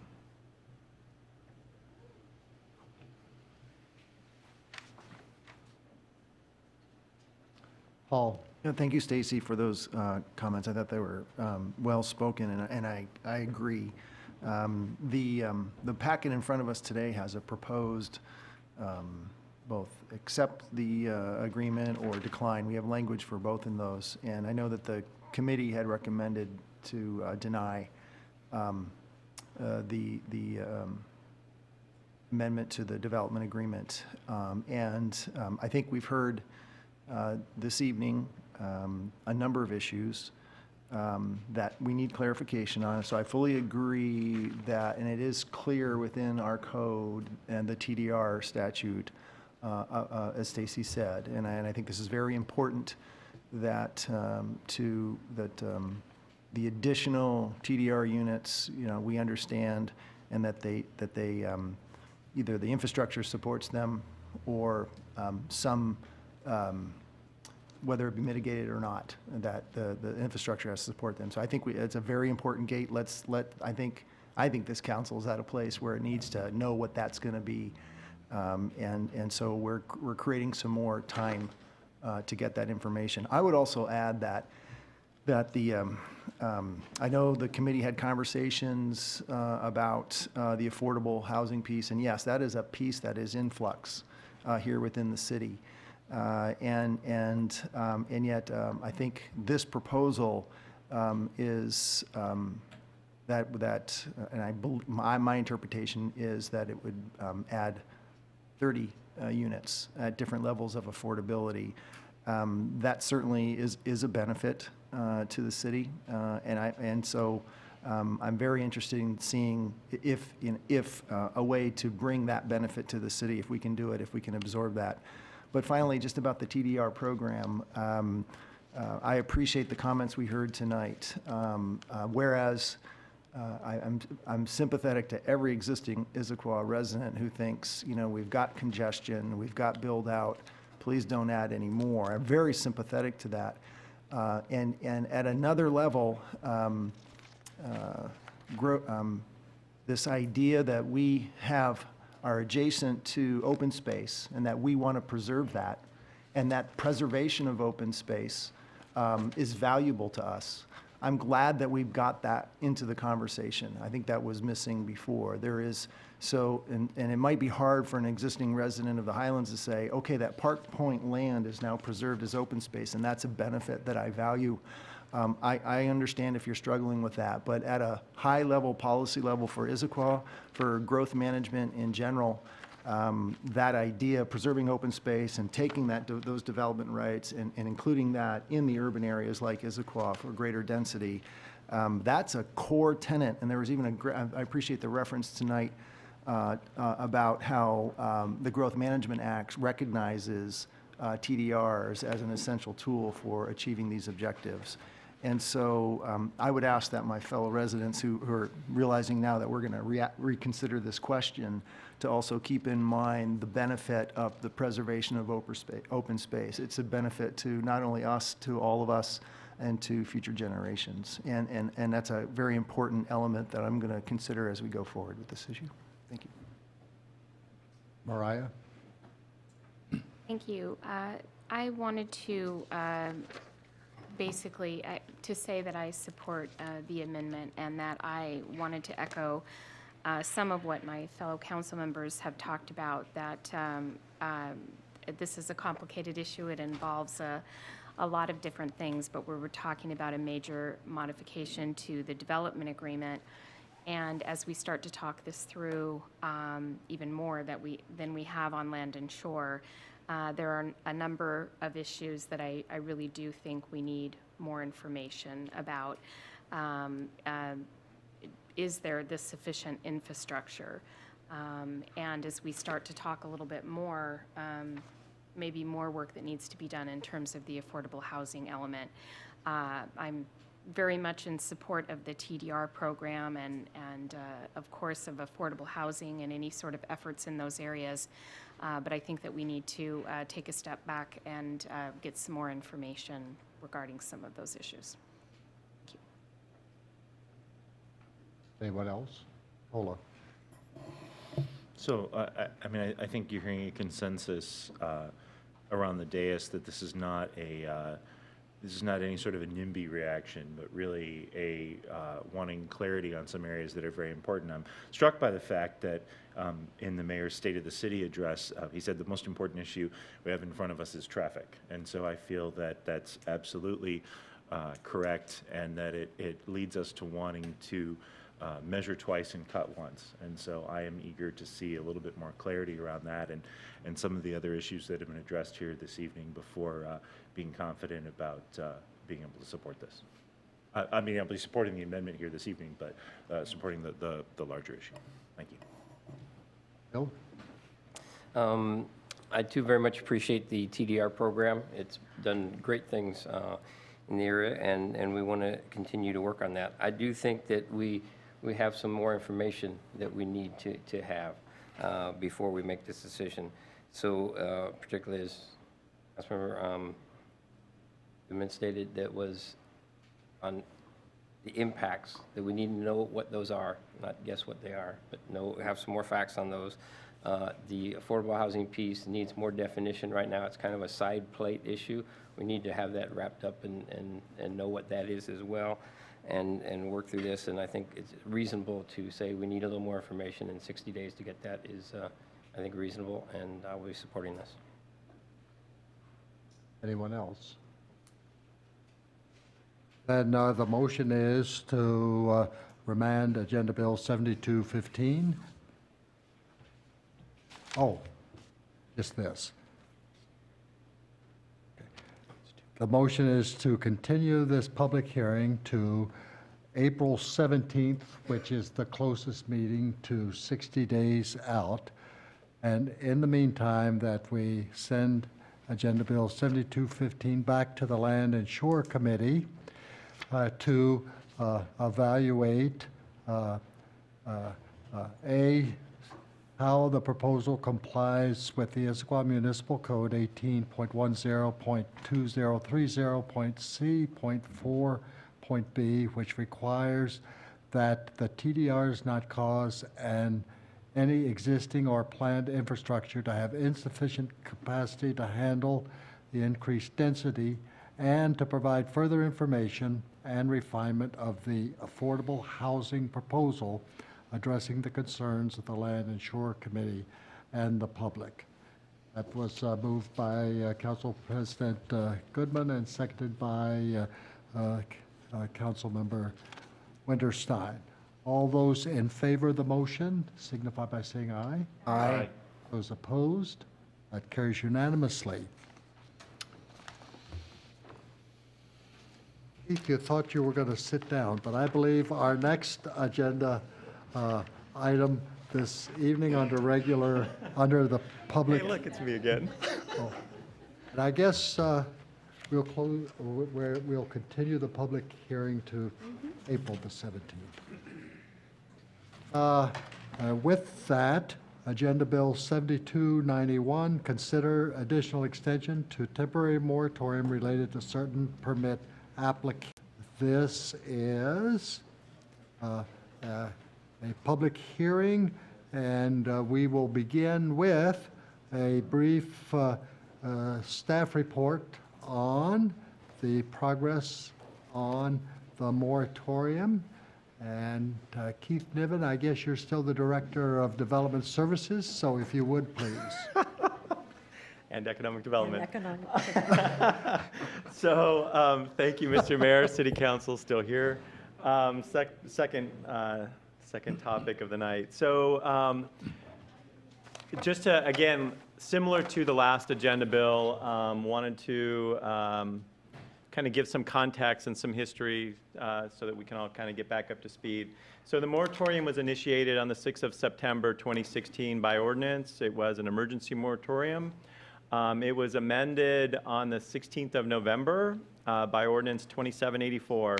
And that amendment added an exclusion for small projects consisting of 4 or fewer residential units or non-residential development, including existing and new, not to exceed 3,000 square feet of total building area. In addition, that ordinance 2784 set the 6-month hearing to lift, extend, or amend the moratorium on February 21st, and that's tonight. So the moratorium, there were 6 work items that were identified: architectural guidelines, urban design, vertical mixed use, affordable housing, parking, and relooking at the district visions. There are 10 within Central Issaquah. So here I thought I would quickly kind of go through kind of where we are with each of these. So architectural fit and urban design, I actually married those two up as one work item. They just, the more I thought about it, the more it seemed like they wanted to be handled by the same kind of work effort. And so we issued an RFP on that, and those were actually due today at close of business. So when I left the office, I had 4 from architectural firms, planning and landscape architecture firms from Seattle and Portland. Actually, I think there were 2 from Portland and 2 from Seattle.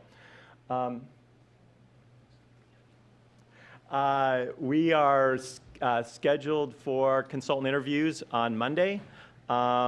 And then from March to June, we're going to go through an outreach program, which includes a lot of touches with the Development Commission. And then this particular project we expect will be done by August. Vertical mixed use, to remind you, Eco Northwest provided an analysis of where we were or where we currently are in terms of having the market bring vertical mixed use to us without any kind of additional regulations or incentives. And if you remember, there were a bunch of slanting lines, and the conclusion was we're about 5 to 10 years away from the market actually supporting vertical mixed use. So what's been happening since then, and that was in September of last year, is staff have been working both with our consultant and having conversations with the Economic Vitality Commission. And then we're going to go to Land and Shore. There was an agenda bill on tonight's consent agenda to go to Land and Shore in March. And that's really to walk through basically 3 alternatives that we've put together and go through the logic behind those. And then we'll bring that back to full council at a work session in April. And then we expect this item to be done by September. Affordable housing. Coincidentally, we used Eco Northwest to provide an inventory of our existing housing stock. And that was really just to paint a picture of what we had and what the trends look like we were going to get over the next 20 years if everything stayed the same, to help us really identify what are we missing. We then started discussions. We put our Economic Vitality Commission, our Planning Policy Commission, and our Human Services Commissions together as a super commission, and they've met 3 times to talk about housing and affordable housing because they represent different perspectives, and I think it's really been a rich conversation. We're going to start an online survey and then do outreach from basically March to May with a completion of this work item by September. Parking is our quickest one, and actually parking, it's actually fortuitous that it is the quickest one because it could potentially influence some of the other items like vertical mixed use and architecture, fit, and urban design. So parking, there was an RFQ sent out, and those are due the 28th, so next week. And then we go to consultant interviews and basically have them develop a report. And that report is really looking at 2 things. One, are we right parked? In other words, are we underparked or overparked in central Issaquah? And the second is should we be mandating any percentage of structured parking as part of any redevelopment project? So those are really 2 very clear questions I think we're looking to have answered with parking. And then last, as I mentioned earlier, the district visions or the neighborhood visions. There's 10 neighborhoods in central Issaquah. We've started by having focus group conversations within each neighborhood with property owners and businesses. And we don't have a date yet, but we're planning to get the Central Issaquah Plan Task Force back together to talk about the district visions and what we've seen over the past 4 years. And that's really going to happen between February and April, with public meetings then moving into April, and then kind of continuing through May to August. So because this one is mostly about hearing what the community thinks about these sub-areas within Central Issaquah, it's a lot of public outreach, it's a lot of talking to the community, and the community has so many different voices. There's the property owners, the businesses, the residents, and then the bigger community and what they think these areas are. So that's a lot of outreach. And this is why this one is, even though this arrow's shorter than some others, this one's actually the longest one, and we don't expect to be done with this one until November. So this is where we are, and that's the end of my brief presentation. Hold So what does it mean that only 2 of the 5 would be done by the time that this next 6 months is up? Well, it means that you guys have a hard decision if you want to lift the moratorium at that point. I mean, so. That's what I thought it might mean. So we're running in these kind of 6-month kind of cycles, right? And so, some of these will be done and some of them will be pretty well baked, but maybe not fully baked. The question is for you guys, I think it's a pretty easy question tonight. My guess is you're probably not inclined to lift the moratorium. But in 6 months, when we have some of these done and some of them almost done, there might be a different conversation. So I'm going to go ahead and take public testimony now. The public hearing is opened at 8:52. Has anyone signed up to speak? Yes, Todd Baxter.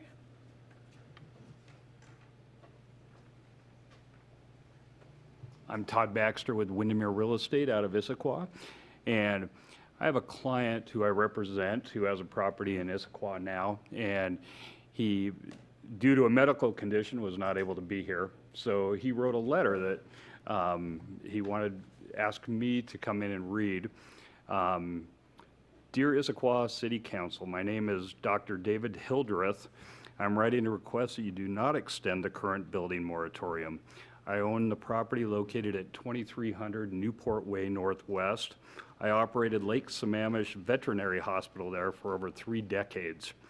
I really enjoyed caring for all the animals in Issaquah community. My daughter and her husband and children currently live at this address. Before the current moratorium was in place, I had been actively trying to sell this property.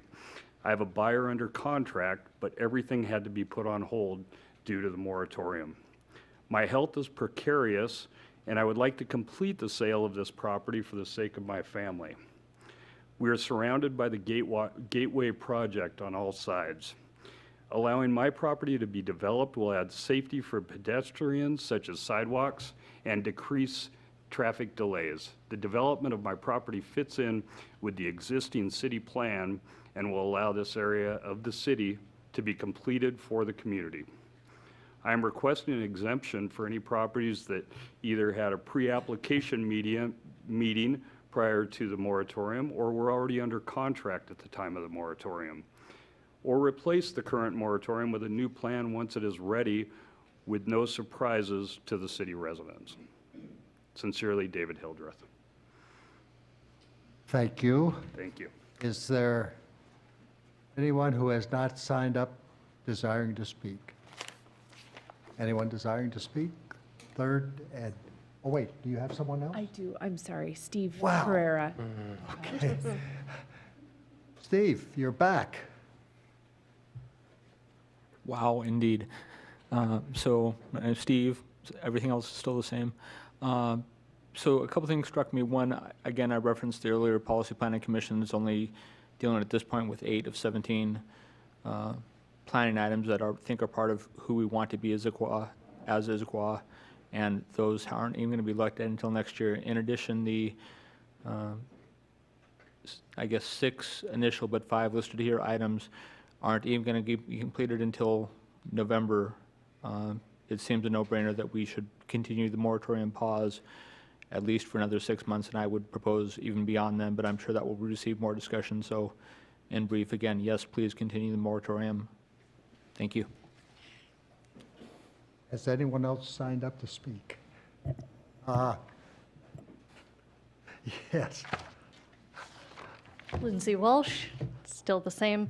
I'm concerned with the idea of setting a 6-month timeline on this when, as we have stated, the work that needs to be done in order to figure out what decisions need to be made at the end of that obviously won't be completed. And I really just don't feel like there is a clear sense of what those decisions need to be. The summary statement says, prior to 6 months expiring, the City Council must consider whether the moratorium should be expired, extended, or lifted. It does not clearly, I believe, delineate the decision makers in any of those and whether or not there is a requirement that any of those are completed.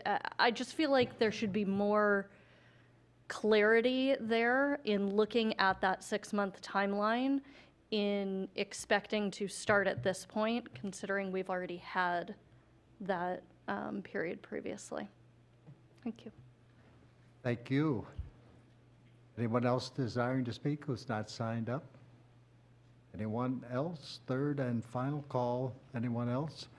Seeing none then, the public hearing is closed at 8:56. Keith, you're back. Just to see if there's any questions. Questions or discussion? Stacy? Thanks. Can we just get some clarity, just because we've had a question, and just to make sure the council understands? So what are the options? And this is probably a question for Jim. What are the options tonight? Could the council, so the question has been raised about 6 months. Could the council, for example, extend for shorter, for longer? The council can extend for shorter. It cannot extend for longer than 6 months.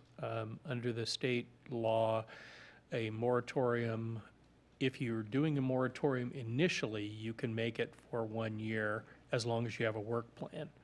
In this case, the moratorium was adopted for 6 months because we didn't have a work plan at the time you initially adopted it. After the initial adoption, you can then extend it in 6-month increments, but no longer than 6 months, and you have to hold an additional public hearing prior to extending it once again. And in a follow-up, if we get to toward the end of the 6 months, could the council adopt a shorter than 6-month period if it wanted to extend? Absolutely. The ordinance that you have in front of you says 6 months or until you amend, adopt permanent regulations, whatever you want to do. Other questions or discussion? Stacy? I would move to adopt ordinance number.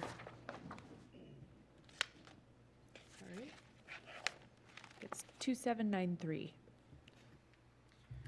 Adopting findings and extending the moratorium established by ordinance number 2778 as amended by ordinance number 2784 for an additional 6 months commencing March 6, 2017 and ending September 6, 2017, providing for severability, declaring an emergency, and establishing an effective date. Second. Moved and seconded. Additional discussion or questions? Stacy? I just want to acknowledge and commend the work that the staff has done already to come up with a work plan. That looks like a very simple chart that has had a lot of work go into it.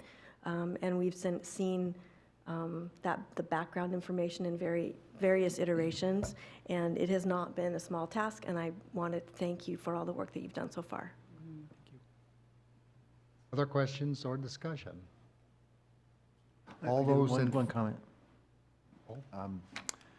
It's actually more about the other comment that we received this evening, and I know that there are some exception in the moratorium, especially for the subplatting small units, and I'm wondering if, I just would ask that someone could follow up with the gentleman who spoke to see if indeed their property may qualify already for an existing exemption. We will follow up. No? No, just really, again, there's a lot of work here, and there's been a lot done and a lot to do, and really appreciate that and getting to it. Also recognizing the fact that there are a number of people that are having a hardship due to this, and appreciate we getting to it as fast as we can, and I think we're doing that, but at the same time, we have to do it right. That's why we did this, so thank you. Thank you. Additional questions? Seeing none, then, all those in favor of adopting ordinance number 2793 as outlined in the agenda bill? You signify by saying aye. Hmm? You signify by saying aye. Please signify by saying aye. Aye. Those opposed? Thank you, Stacy. I suggest that we take a short 10-minute break before we move to Agenda Bill 7219. So please be back in your seats at 11 minutes after 9. Thank you. Thanks, Stacy. You're welcome.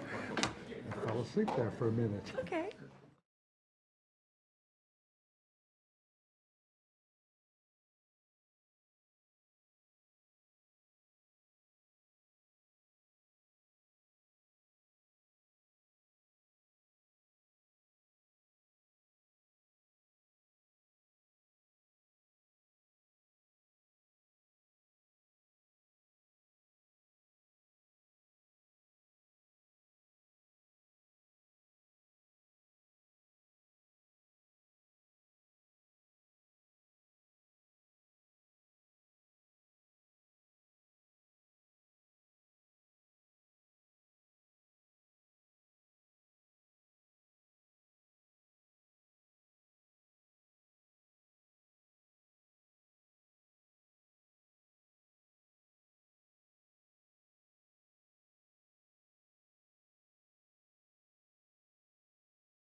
We are back in regular session. Our next item under regular business is Agenda Bill 7219, Gilman Lofts, Three Trails Development Agreement.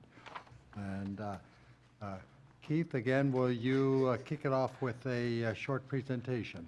This one's very short. So we've been talking about this. If y'all remember, the applicant came forward to the city council and asked for the city to allow this project to move forward during the moratorium, and ultimately resulted in a proposal for a development agreement, which then has been discussed at Land and Shore for a number of months. So all we're doing this evening is I'm going to kind of go through my one slide, which is what the proposal is and what I think the action is for this evening. So the proposal is a partnering agreement for the construction of a signalized intersection of Gilman Boulevard at the Juniper intersection. It's also to enter into a development agreement with the applicant that would allow the project to move forward in advance of lifting the moratorium. And there's reasons why that's important to the applicant and economically makes, number one, under the proposal makes sense. So the action for this evening, I think simply is to schedule the public hearing for the 6th of March, and then to consider the proposed development agreement, which is attached to the agenda bill. Thank you, Council President Goodman. I would move to direct the administration to prepare resolution approving the proposed development agreement. It's, hold on 1 second. Give me a break. Yep. Need a second. Is there anything else you'd like to offer at this time, Keith? Some words of silence. No, I think I'm good. I'm flipping open the agenda bill, so if I can be of assistance. On the screen. Is the hearing to be on the 6th or the 20th? I believe the hearing should be on the 6th. And then back to the council on the 20th. Can I interject that we may have missed our opportunity for noticing on the 6th as it's Tuesday night, and for our publication requirements, they would have needed documentation of the hearing today. So I believe that's why the agenda bill references the 20th.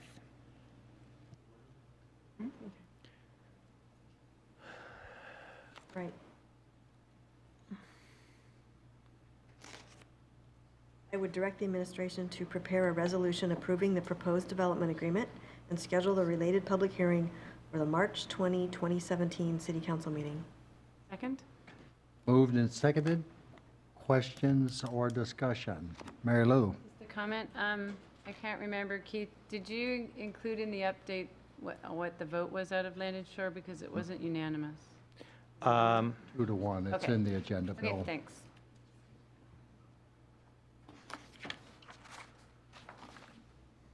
Hola. I want to make sure I understand what we wouldn't be actually moving forward with anything tonight except the next step towards potentially doing this, because I'll have lots of questions before the council actually has to decide yea or nay. I think all we're doing is scheduling the public hearing, and I'm still a little bit remiss about the date that we talked about some alternatives. All right, thank you. Other questions or discussion? All those in favor of directing the administration to prepare a resolution approving the proposed development agreement and schedule the related public hearing for the March 20th, 2017 City Council meeting signify by saying aye. Aye. Those opposed? That carries unanimously. Moving now to good of the order. Anyone have anything for good of the order this evening? Seeing none, then, we will now move into executive session for the purpose of discussing property acquisition for RCW 42.30.110 paren 1 paren B and collective bargaining per RCW 42.30.140 paren 4. These items are expected to take approximately 70 minutes. Action is anticipated to follow in open session.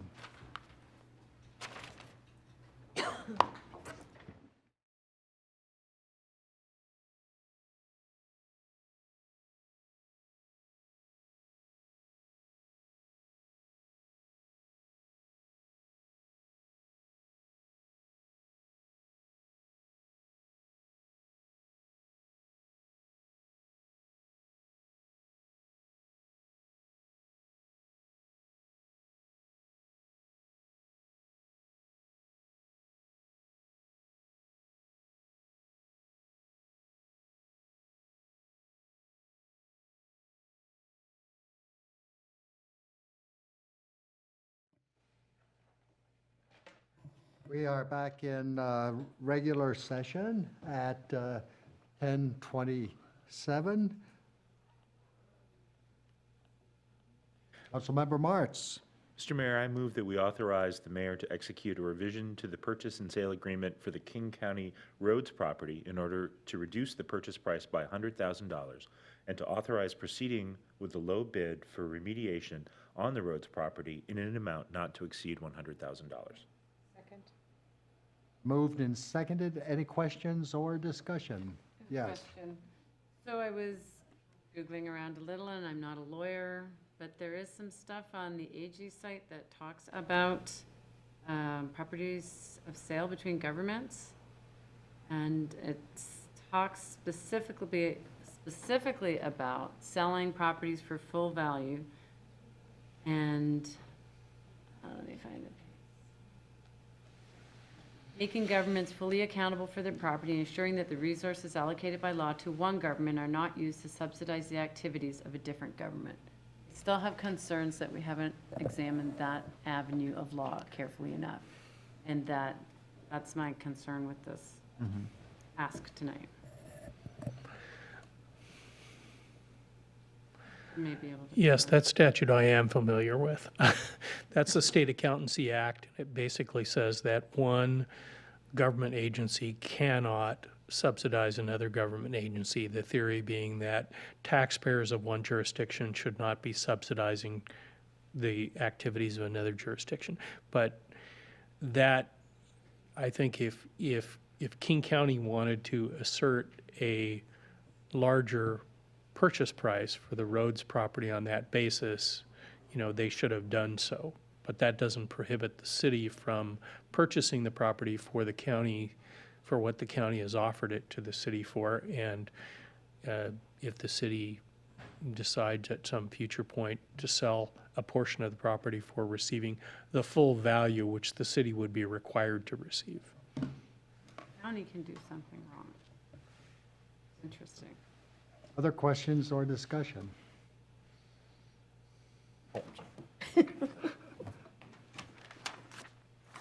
All those in favor of authorizing the mayor to execute a revision to the purchase and sales agreement for the King County Roads property in order to reduce the purchase price by $100,000 and to authorize proceeding with the low bid for remediation on the roads property in an amount not to exceed $100,000, signify by saying aye. Aye. Those opposed, that Nay. that passes by a vote of 6. 5 to 2 with Councilmember Polly and Barbara Goodman. and Goodman declining. Okay. Council President Goodman. I would make a motion to authorize the acquisition of land and temporary construction easement for an amount of $47,100 for the purpose of building the Southeast 62nd Street Road and Bridge. Second. Got a motion that has been made and seconded. Any discussion on the motion? Seeing none then, all those in favor of authorizing the acquisition of land and temporary construction easement for an amount of $47,100 for the purpose of building the Southeast 62nd Street Road and Bridge project, signify by saying aye. Aye. Those opposed? That carries unanimously. There being no further business this evening, we are adjourned.